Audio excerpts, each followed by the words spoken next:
It's me, Darin Hager, Chief Everything Officer at Heyday Footwear. Last week, I interviewed my father, who's an architect, and gave you a little bit of a background in how I got into industrial design and later footwear design.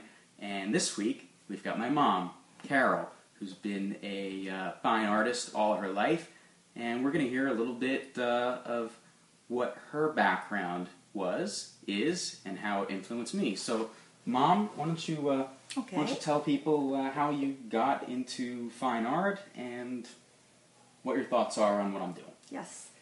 I believe Darin is truly a representative of the three generations of our families. My mother was an artist. She was a hat designer. She did fabric design for some of the big hotels in New York.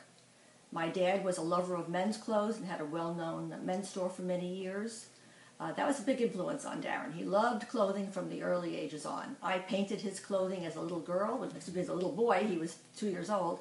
But I've been painting since I'm 4 years old. My mother taught me. I remember having the first image of my artwork was being next to her with my own little easel, next to her big one, and we painted together, and the love of her art came through to me.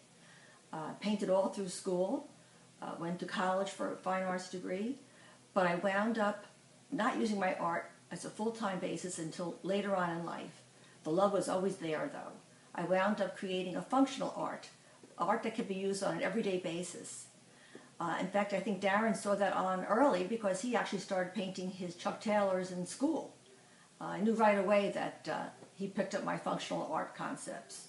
I started my own business strictly by word of mouth. After 8 years, I was very well known and wound up having a commercial business where I would do murals in banks, in doctors' offices, in libraries, and it was very exciting and very fulfilling. And even my car was hand-painted, my floors, my driveway was painted. I lived and breathed the art all the time, and that's the passion that I have for art. And I look at Darin, I look at his work, and I see the same passion.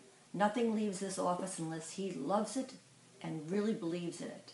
And I think it's a wonderful legacy. His dad gave him a love of design and architecture, so this is a industrial art type of thing. I mean, it's emotionally passionate art, but it's also functionally very design oriented. It's a wonderful combination of the two branches that our families have given him. And as a parent, I am very proud of him and love to see the art continuing through the third generation.